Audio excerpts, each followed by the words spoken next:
এখন যেতে যেতে পেয়ে গেছি হচ্ছে সেবাতে খিচুড়ি, আর লোক দেখো কেমন কাতারে কাতারে আসছে। বলো বলো এন্টু দাও তোমরা আজকে, বলো। আমরা আজকে যাচ্ছি তারকেশ্বর। আজকে সারা রাত হেঁটে কালকে সকালবেলা বাবার মাথায় জল ঢেলে তারপরে বাড়ি ফিরে যাবে, নাহলে বাড়ি ফিরে হাই এভরিওয়ান, কেমন সবাই? আসলে সবাই খুব ভালো আছে, আমিও ভালো আছি। Welcome to Swiss blog. তো মামা বলেই দিয়েছে আমরা কোথায় যাচ্ছি। তো আমরা এখন চারজন রেডি হয়ে নিয়েছি, আমরা বেরোচ্ছি। আর আমাদের হাওড়া থেকে এখান থেকে যাত্রা শুরু হচ্ছে। তো আমরা শেওড়াফুলি থেকে জল ঢালবো আর একদম পুরো ডিরেক্ট কোথায়? বাবার কাছে। তো চলো যাওয়া যাক। আমাদের টিকিট কাটা হয়ে গেছে, দেখে নাও সবাই। আমরা কিন্তু ফ্রিতে যাচ্ছি না, আমাদের তোর কাটতে কর। ট্রেনে কোনোরকম একবার যুদ্ধ করে আমরা ট্রেনে উঠেছি। প্রচুর ভিড়। আমরা নেমে গেছি এখন শেওড়াফুলি, দৌড়াচ্ছে দেখ না। তো শেওড়াফুলি স্টেশনে নামলাম হচ্ছে আমরা জল নেওয়ার জন্য। তো জল ভরার আগে এখানে কিছু খেয়ে নিতে হবে, তো তার জন্য এখানে নিলাম হচ্ছে আমরা ঘুগনি মুড়ি, আর তার সঙ্গে নিলাম হচ্ছে কচুরি আর কুমড়ো আলুর তরকারি। এই যে এখান থেকে এখন আমাদের ব্যাগ কেনা হলো ফার্স্টে। আমি নিয়ে এসেছি বাড়ি থেকে, তাই তিনজনের তিনটে। দেখি ছাড়বো না, অরেঞ্জ, ব্লু আর রেড। এই দোকান থেকে আমরা নিয়েছি, দাদার দোকান থেকে।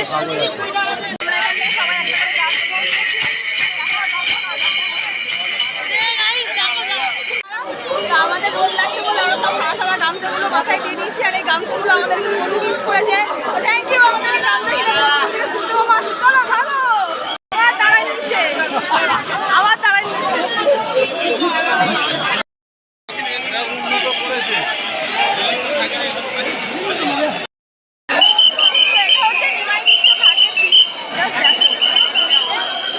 আমরা দেখতেই পেলে নিমাইতীর্থ ঘাটে কতটা ভিড়। তো এখানে যেহেতু 7টা ঘাট আছে, তো প্রত্যেক বছর আমরা নিমাইতীর্থ ঘাট থেকেই জলটা তুলি। তো এবছরও সেম এখান থেকেই জলটা তুলি। ভিড় হোক চাই যাই হোক, বাবার জন্য জল যেখান থেকে তোলা সেখান থেকে তো নিতেই হবে। এটা হচ্ছে মহিলাদের ঘাট, ওই জন্য আমরা মহিলারা এখানে আছি।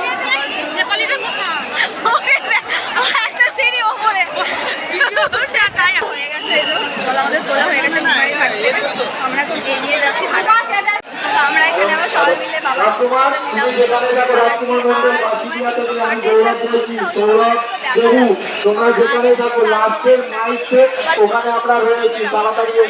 ঘাট থেকে জল তুলে নিয়ে যাওয়ার পরে 1 সেকেন্ডও এখানে দাঁড়ানো যাবে না। সবাই যেমন দৌড়াচ্ছে তেমন তার গতিবিধিতে আমাদেরকেও দৌড়াতে হবে। কিন্তু এবছরটা জল তুলতে গিয়ে এত মজা আনন্দ করার সত্ত্বেও মনটা আমাদের একটু খারাপ ছিল, কারণ এখানে আমাদের ছোটো মামাকে আর আমাদের বনুকে আমরা খুব মিস করছিলাম। আমার বনুর যেহেতু এক্সাম চলছে পাবিনের সাথে ওরও, সেই জন্য আমার ছোটো মামা মানে ইচ্ছা থাকার সত্ত্বেও আসেনি, জানো তো।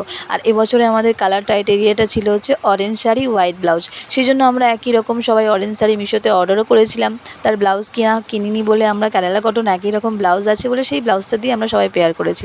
বাট বনুই আমার শুধু একটু ডিফারেন্স পড়েছিল, ওর শাড়িটা তেমন পছন্দ ছিল না বলে ও একটা ইয়েলো কালারের আর রেডের মধ্যে শাড়ি নিয়েছিল, সেটা পরেও খুব সুন্দর লাগছিল। তো একটা মানুষের মায়ের কত স্যাক্রিফাইস করতে হয় দেখো, একটা বাচ্চার জন্য আজ মা একটু আনন্দ করতে পারলো না। আমরা এখন যেতে যেতে পেয়ে গেছি হচ্ছে সেবাতে খিচুড়ি, আর লোক দেখো কেমন কাতারে কাতারে আসছে। এখন ফুচকা খাবো এখানে। না ওরা নেবো, সব নেবো, তাই মন্দিরের লোকেশনটা জানতাম। তো আমরা এখন ফুচকা খেতে দাঁড়িয়েছি। এই জায়গাটার নাম কি দাদা? ও দাদা এই জায়গাটার নাম কি? সিঙ্গুর। তো আমরা এখন সিঙ্গুরের কাছাকাছি মোটামুটি ঢুকে গেছি। সেখানে আমরা দাঁড়িয়ে এখন একটু ফুচকা খেয়ে নিচ্ছি। আমাকে একদম ছোটো ছোটো ফুচকা দেবে না? তো আমরা হাঁটতে হাঁটতে প্রায় ডাকাতকালি ক্রস করে গেছি। এরপরে পড়বো হচ্ছে কাশ্মীর। মানে হেঁটে টায়ার্ড আমরা, তাই একটুখানি বসেছি সাইডে।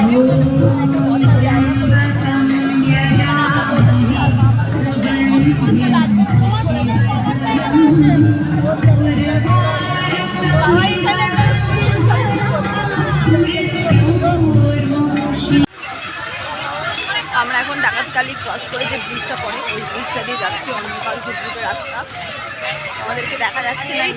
এখন এখানে একটা প্লেস পেয়েছি বসার, বসেছি। আর ওইদিকে একদিন মুখ লুকিয়ে ঘুমাচ্ছে, তার ঘুম পেয়ে গেছে। তো আমরা এখনো জল ঢালা হয়নি, সব জল নিয়ে বসে আছি। মন্দির খুলবে তারপরে জল ঢালবে, তাই তো। সবাই টায়ার্ড, সবার ঘুম পেয়ে যাচ্ছে।